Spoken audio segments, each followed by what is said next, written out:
Waktu ospek mahasiswa keracunan gitu. Ospek mas, mahasiswa keracunan gitu. Iya. Lalu saya tanya, kenapa kalian nggak nuntut, itu hak kalian kan? Nah, masyarakat itu makin lama makin kehilangan keberanian mas. Hari ini kita sedang ditipu oleh berbagai persepsi.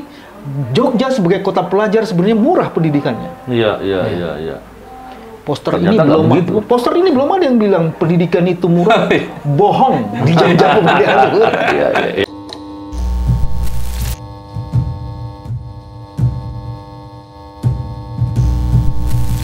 Bismillahirrahmanirrahim. Assalamualaikum warahmatullahi wabarakatuh. Salam integritas, anti korupsi. Alhamdulillah kembali berbincang di podcast saya. Kali ini tidak di tempat biasanya, tapi ini di Jogja, di tempatnya SMI. SMI itu Menteri Keuangan bukan? Bukan ya Mas Eko? Tempatnya Mas Eko Prasetyo. Apa kabar Mas Eko? Alhamdulillah baik. Kali ini saya tetap bersama dengan Pak BW. Pak BW gimana Pak BW? Sehat? Mantap. Pak BW itu selalu sehat, semangat, dan waras Pak BW ya. Karena itu penting. Kali ini saya ingin berbincang mengenai bagaimana merawat semangat anti korupsi. Hari ini kita melihat kondisi di media, terutama sosial media, bagaimana framing itu dibuat, bagaimana persepsi itu kemudian disengaja diarahkan seolah-olah korupsi itu tidak ada korupsi gitu, atau lain-lain. Dan bahkan kalau kita lihat orang banyak yang sudah berpikir ini kita mau melakukan dukungan terhadap anti korupsi, tapi sepertinya korupsi sudah nggak ada karena jarang lagi ada penangkapan atau jarang dibahas dan lain-lain. Jadi kita perlu berkumpul dengan orang-orang waras untuk membicarakan soal ini. Saya mulai dari Mas Eko dulu. Mas Eko, saya tahu Mas Eko di sini kan banyak melakukan kegiatan membangkitkan semangat anak-anak muda. Dan ini kan SMI Social Movement Institute ya. Dan saya beberapa waktu yang lalu ketika bersama dengan Mas Eko di acara Festival Keadilan, Mas Eko dengan fasih sekali bagaimana mengajak anak muda untuk tetap mau semangat, tetap mempunyai semangat perjuangan dan memperjuangkan keadilan, memperjuangkan kepentingan orang banyak, apalagi orang-orang yang tertindas ketidakadilan dan banyak hal. Bagaimana Mas Eko bisa membagi semangat itu agar itu bisa juga dipahami oleh anak-anak muda untuk ikut terlibat dalam usaha-usaha seperti itu. Monggo Mas Eko. Makasih Mas Novel, Pak Wiwi yang saya hormati. Saya merasa terhormat sekali datang di SMI. Dua guru saya sebenarnya, saya merasa banyak terinspirasi oleh Pak Mas Wiwi maupun Mas Novel gitu.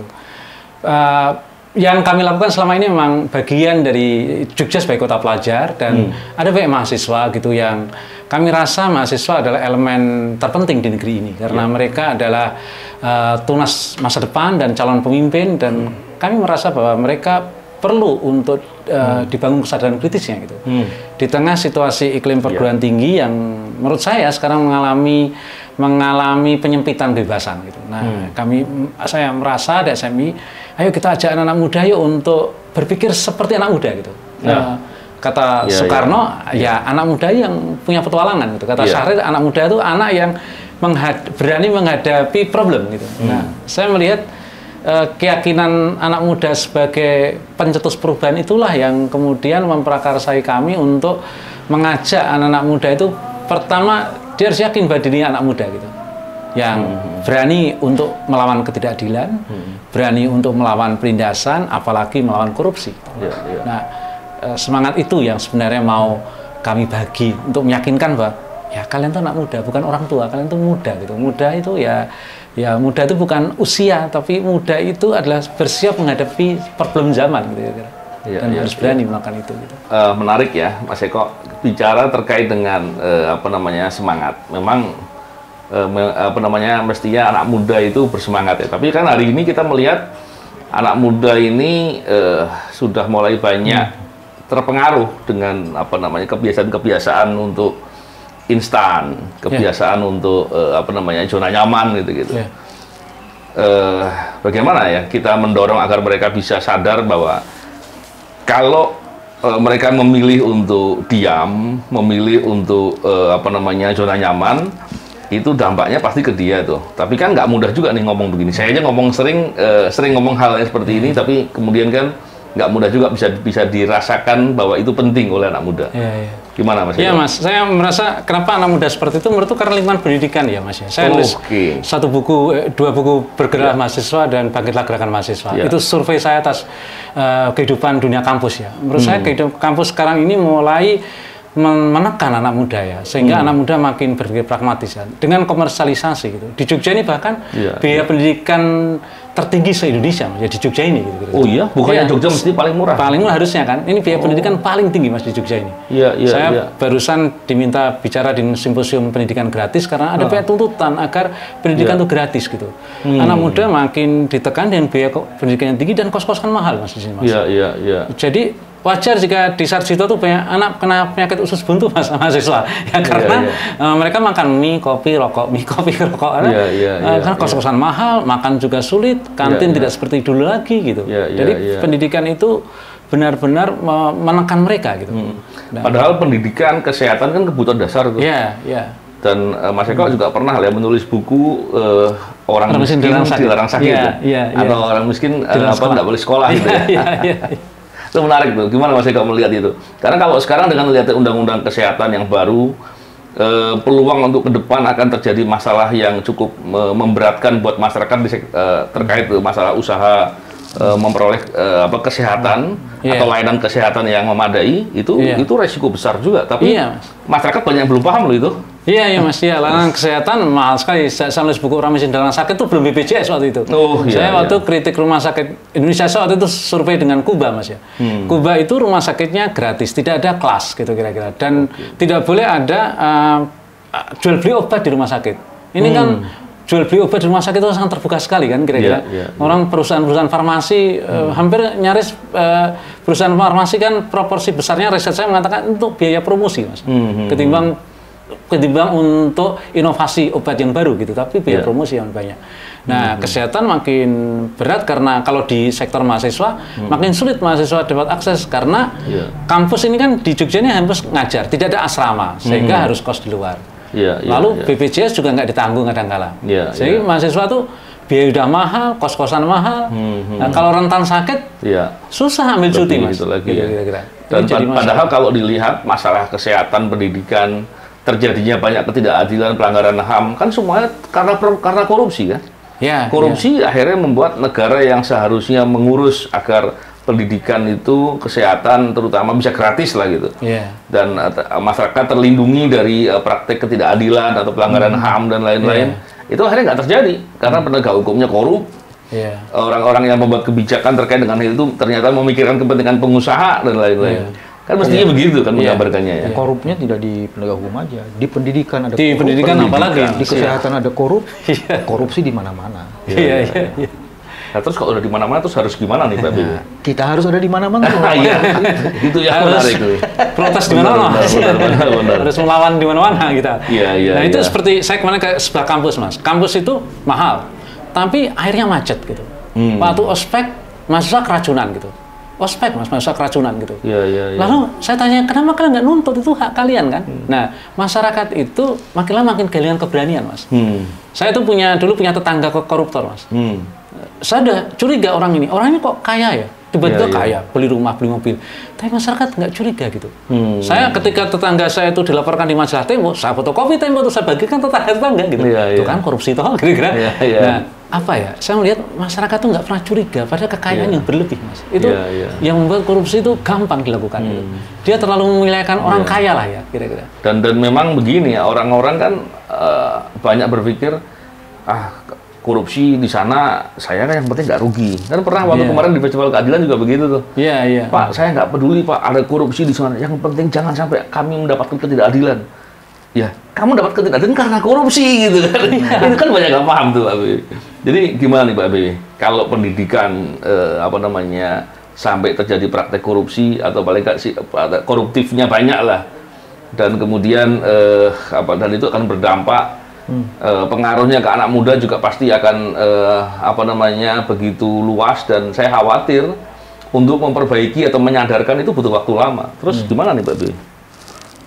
Institutnya Mas Eko itu kan menjadi keren karena dia mengajarkan atau fokus pada social movement. Iya. Dalam bayangan saya sebenarnya kalau membaca social movement ini dalam situasi yang sangat tertekan, pragmatis, itu bagaimana social movement bisa jalan? Jadi dia kayak mati di sebuah rezim yang ladang intelektualitasnya, kebebasan berpendapatnya itu hilang. Tapi saya mau lacak dari beberapa isu nih. Isu yang pertama tuh begini. Kalau Mas Novel bilang tadi korupsi ada di mana-mana, maka saya kemudian di ujungnya aja. Di setiap korupsi pasti anak muda yang dirugikan. Iya. Sebagian besarnya. Betul. Simple aja penjelasannya. Komposisi demografis kita menjelaskan hari ini anak muda paling banyak. Itu bagian pertama. Betul. Anak muda adalah anak-anak dalam periode di mana seharusnya negara bertanggung jawab terhadap sektor-sektor yang paling mendasar bagi kepentingan anak muda itu. Pendidikan. Pendidikan adalah mandat pertama dan utama kenapa Republik ini didirikan. Betul. Mencerdaskan kehidupan bangsa. Kalau kemudian biaya pendidikan itu saja mahal, bagaimana kita bisa ngomong kecerdasan gitu? Dan itu artinya pemerintah bermain-main, gagal, dan tidak memahami apa makna kemerdekaan yang sejati. Itu bagiannya itu, pendidikan, kesehatan. Terus yang kedua, tadi ini kan kita ada di Jogja. Ini lagi-lagi saya memotret apa yang Mas Eko bilang. Satu, kalau benar pendidikan di Jogja itu mahal, hari ini kita sedang ditipu oleh berbagai persepsi. Jogja sebagai kota pelajar sebenarnya murah pendidikannya. Iya. Poster ini belum ada yang bilang pendidikan itu murah. Bohong di Jogja kemudian. Iya. Dan yang paling mengerikan sebenarnya Mas Novel bukan hanya pendidikannya, tapi biaya pendidikan kan bukan hanya pendidikan. Betul. Meliputi biaya hidup kan? Iya. Saya belum tahu apakah Mas Eko makan kucing? Nasi kucing. Nasi kucing itu masih dipakai nggak? Jangan-jangan sekarang nasi kucing itu juga sudah tersingkir dengan nasi-nasi instan. Mie instan maksudnya. Semuanya kemudian makannya instan itu. Seolah-olah dengan instan itu kemudian kita bisa kenyang, bisa sehat. Itu kan enggak. Dan instan itu kan, waduh, kalau ngelihat bagaimana mie itu diproduksi, ngeri kita. Dan yang lebih mengerikan lagi adalah pendidikan ini tidak terintegrasi dalam konteks gini, Mas. Dia sediakan materi pendidikannya, dia tidak sediakan asramanya. Jadi ibaratnya ekosistem pendidikan itu tidak sungguh-sungguh difasilitasi oleh pemerintahan. Dan ya itu akhirnya kemudian kasihan teman-teman yang datang ke Jogja. Banyak sih pilihan.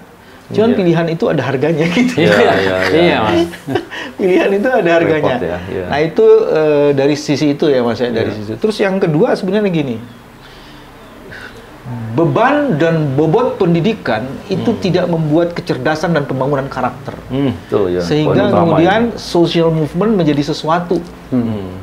Karena kalau orang kemudian tidak diberikan ruang kebebasan berekspresi, mengantisipasi dan macam-macam diskusi yang luas, terus akhirnya dia terbebani oleh kurikulum pendidikan yang belum tentu mencerdaskan. Jadi pendidikan kita ujungnya ijazah, bukan kemampuan berpikir. Nggak membangun kemandirian gitu. Apalagi kemandirian berdasarkan karakter, Mas. Coba cek. Apa betul pendidikan kita menghasilkan orang yang berkarakter? Nggak ada.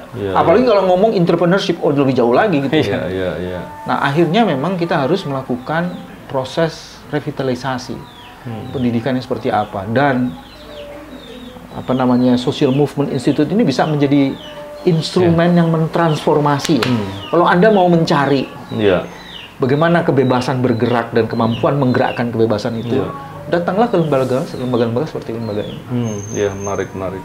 Terus gini Mas Eko, tadi Mas Eko kalau nggak salah buku terakhirnya soal itu tadi ya, apa namanya? Siapa bilang pendidikan itu murah dan bermutu? Siapa bilang pendidikan itu murah dan bermutu? Iya. Emang nggak bermutu? Iya, kita lihat ya kualitas pendidikan kita skor internasional masih buruk gitu. Kalau dalam cerminan sehari aja ya Mas ya, kita lihat saya tuh satu saat ngajak diskusi di kampus perguruan tinggi negeri yang terkenal di Jogja tentang kendeng gitu. Oke. Itu ada Mas saya bertanya gitu. Di kendeng itu ada apa ya? Padahal di berita udah banyak. Padahal di berita banyak. Iya. Dia ini fakultas yang favorit di Jogja gitu.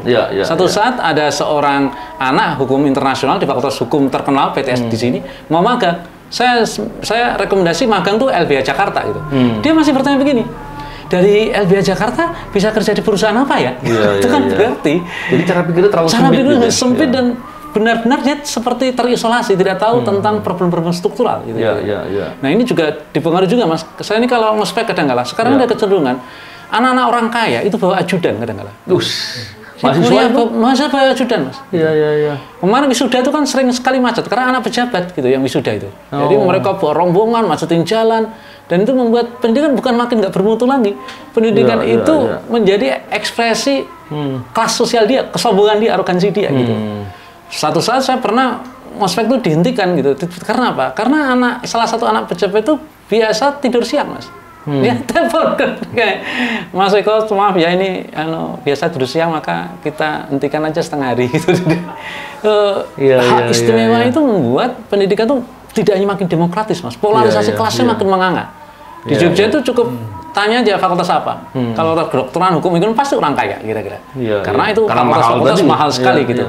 Dan mereka kemudian disediakan tempat parkir sendiri kadang-kala, mereka punya kelas internasional yang lebih bagus gitu. Dan orang kaya akan bergabung dengan orang kaya, makin lama pendidikan makin tidak berbaur antar kelas sosial ini gitu. Artinya pendidikan bukan lagi mendidik, tapi jadi menjadi bisnis ya. Iya, jadi bisnis. Jadi susah dan kok begitu. Memuliakan orang yang kaya kan. Akhirnya kan kemudian orientasinya ya kaya aja. Inilah yang dinamakan kelas wirausaha tuh Mas. Semua orang pengen harus jadi pengusaha kan kira-kira. Iya. Padahal wirausaha itu faktor terbesarnya itu ya bagaimana karakternya terbentuk. Iya, harusnya. Kalau pendidikan berbisnis itu udah cerita lama Mas. Iya. Dari contoh Mas Eko tadi kalau saya menangkap kesan pendidikan itu menciptakan segregasi sosial. Iya. Justru di situ harusnya ada deliberasi, tak terjadi deliberasi. Iya. Bahkan kolusif dan polutif. Karena kalau ajudan datang mobil banyak kan polusi kan. Iya. Jadi kolusifnya itu adalah akhirnya hanya orang-orang yang kaya saja yang bisa menikmati pendidikan. Dan itu sebabnya udah mahal, tak bermutu pula. Apa yang dibanggakan gitu? Kacau. Iya. Kalau itu yang terjadi, kan kita jadi semakin khawatir nih dengan banyaknya masalah kerusakan lingkungan di Indonesia, eksploitasi sumber daya alam yang terlalu berlebihan, bahkan konsepnya nggak jelas. Akhirnya orang nggak peduli. Kita yang khawatir begitu, padahal itu semua karena terjadi karena praktek-praktek korupsi. Ada satu lagi yang hilang kalau menurut saya tuh. Kalau tadi ada segregasi sosial, bagaimana kepekaan sosial itu bisa terbangun dalam kelas yang segregasi gitu. Jadi ya itu urusan lu. Kenapa lu miskin? Saya pernah Pak BW di beberapa tahun yang lalu. Apakah 4 tahun, 5 tahun saya lupa sekitar itulah. Saya bicara di forum besar di Jogja. Audiennya mungkin sekitar 500 orang gitu kan, beberapa universitas, acara diundang bareng. Terus ada satu anak perempuan, kan saya bilang ya di forum itu, ayo kita anak muda mesti peduli dengan masalah pemberantasan korupsi. Kalau praktek korupsi jadi di mana-mana, kita yang rugi. Kita tahu ketidakadilan di mana-mana terjadi. Itu Anda bisa diam karena nggak jadi korban. Kalau jadi korban Anda mau bilang apa? Pasti Anda kena teriak-teriak gitu.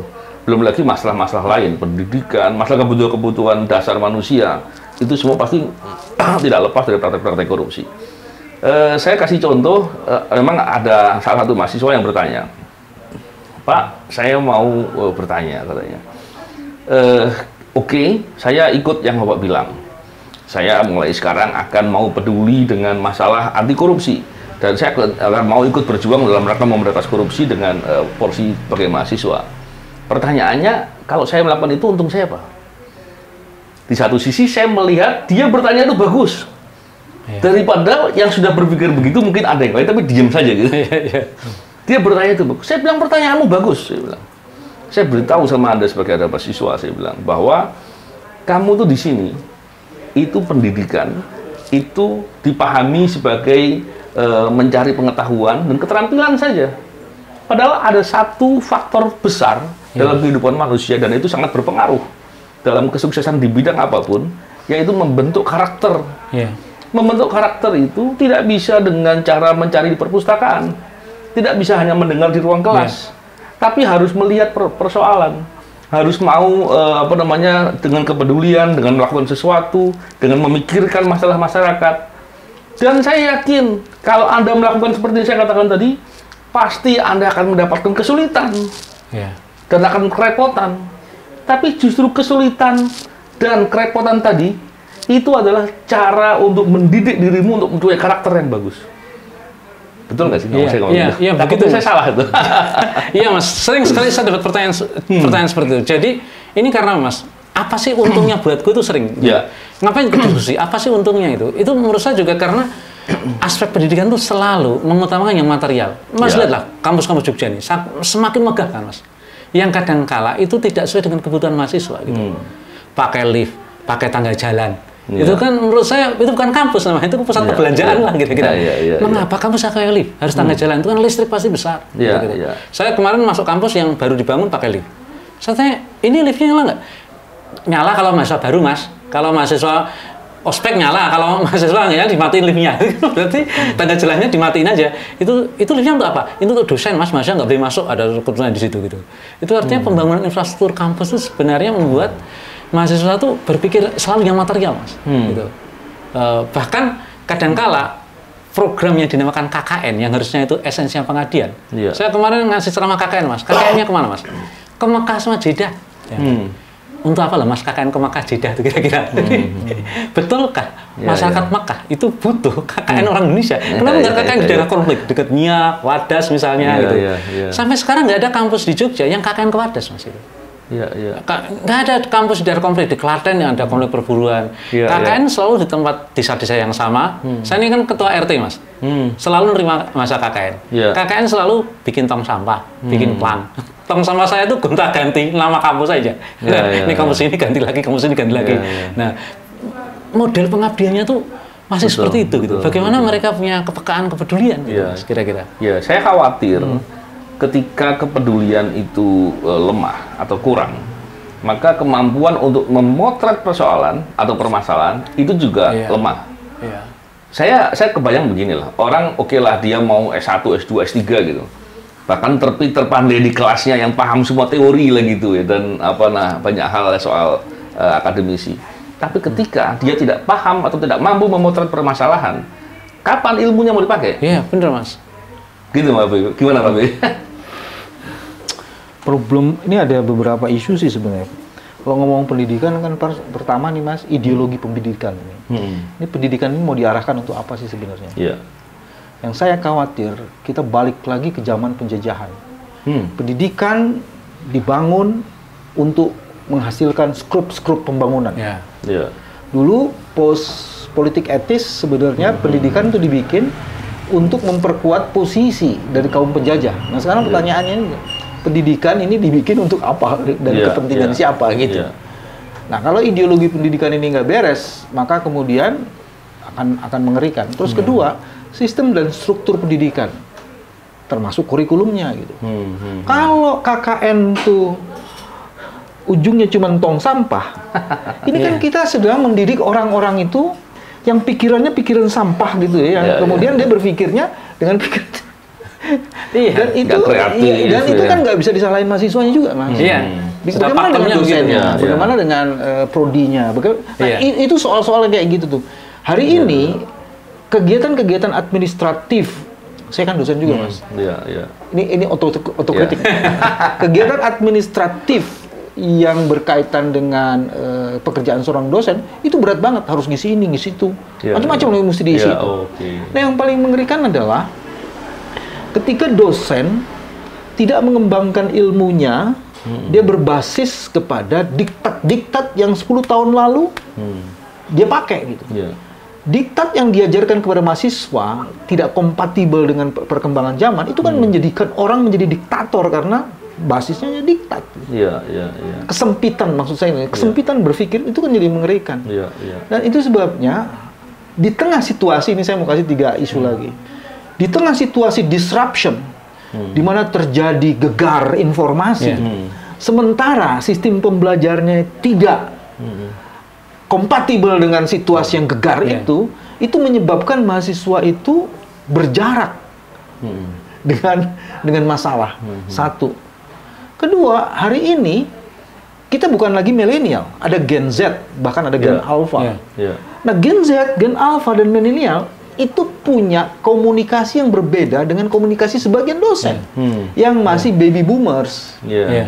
Jadi metode kan proses pembelajaran. Kalau proses pembelajaran itu dalam strategi komunikasinya itu tidak membuat orang nyaman, ya udah, hancur aja tuh, Mas. Yang sekarang ini kan Gen Z ini multitasking. Nah, terus kita yang kolonial tidak multitasking nih, ya, hancur aja. Nah, terus yang ketiga, kita tidak diajarkan bukan hanya gegar informasinya. Hari ini problem terbesar itu apa? Dan bagaimana kita menyiapkan diri untuk berhadapan atas serbuan problem besar itu. Misalnya contohnya gini.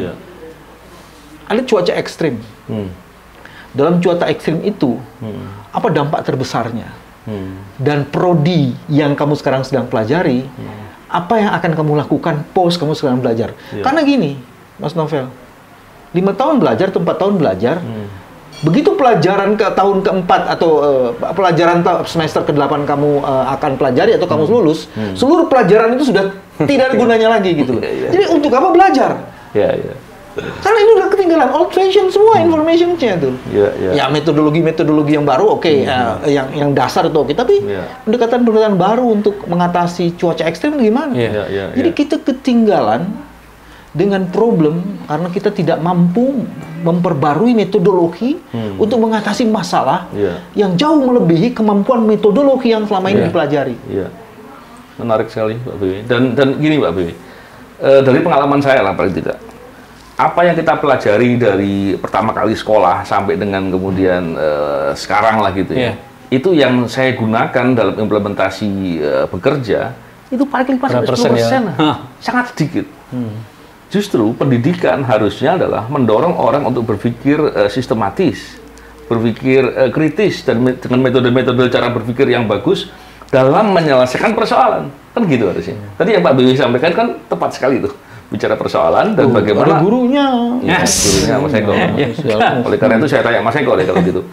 Bagaimana membangun orang kritis? Dan di beberapa pandangan kan dianggapnya anak-anak muda yang kritis itu sengaja diarahkan untuk jangan terlalu kritis karena mengganggu pembangunan, mengganggu arah negara untuk membuat kemajuan.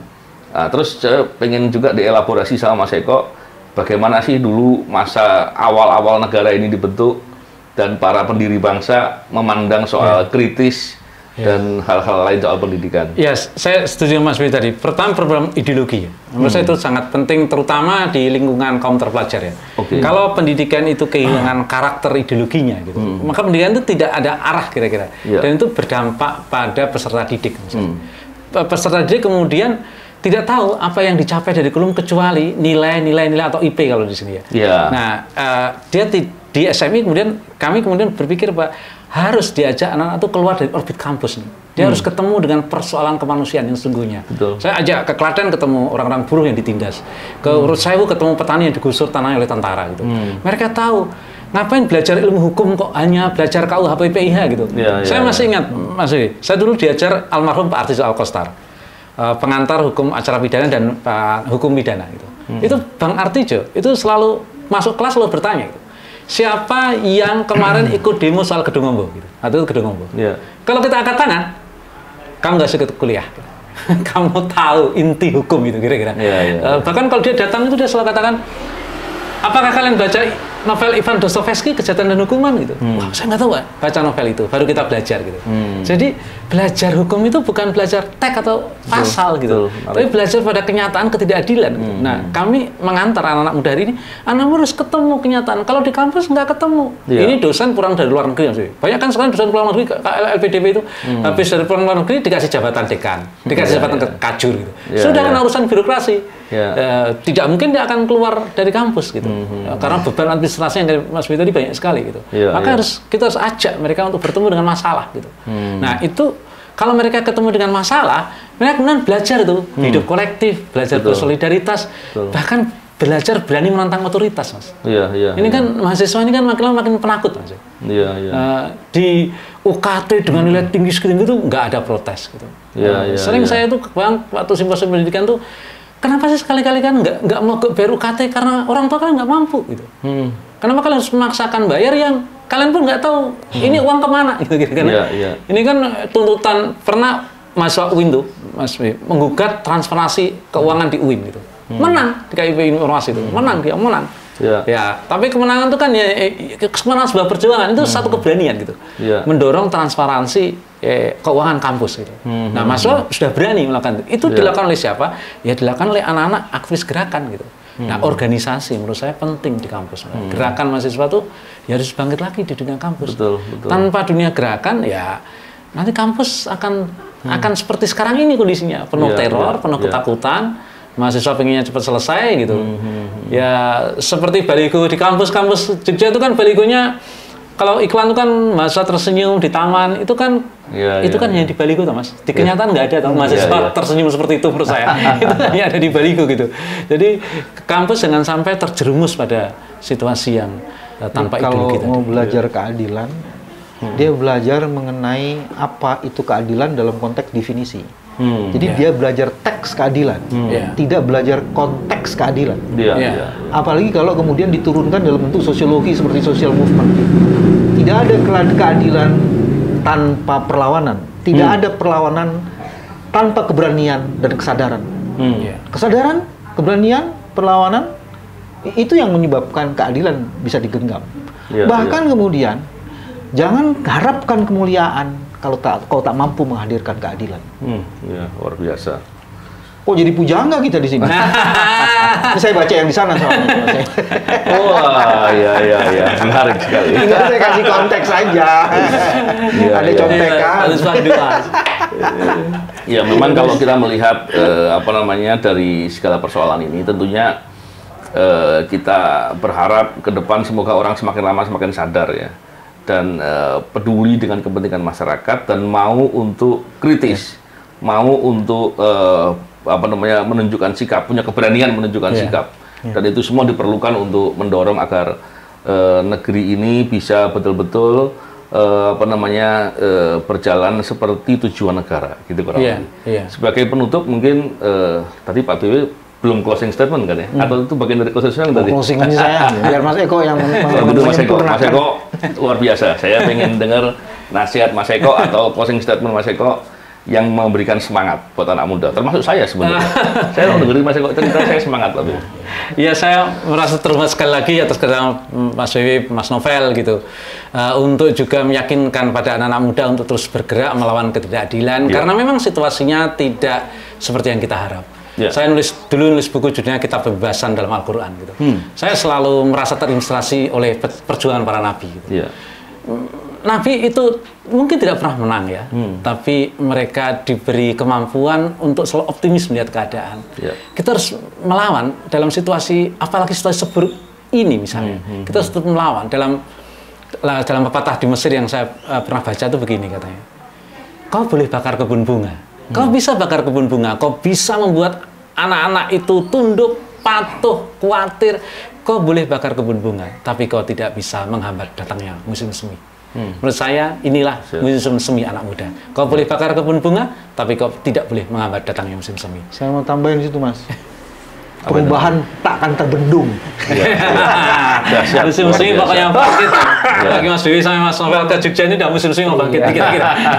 Musim semi perubahan itu sudah dua sosok ini datang ke Jogja itu udah gawat Mas keadaan. Kalau sudah Jakarta turun langsung Mas Novel itu berarti sudah situasinya bahaya nih dan. Baik, terima kasih banyak Pak BW, Mas Makasih Mas Novel. Dan tentunya semangat ini semoga juga bisa menular kepada banyak anak muda dan banyak orang yang masih mau peduli kepada negeri ini. Terima kasih. Salam integritas. Assalamualaikum warahmatullahi wabarakatuh. Assalamualaikum warahmatullahi wabarakatuh.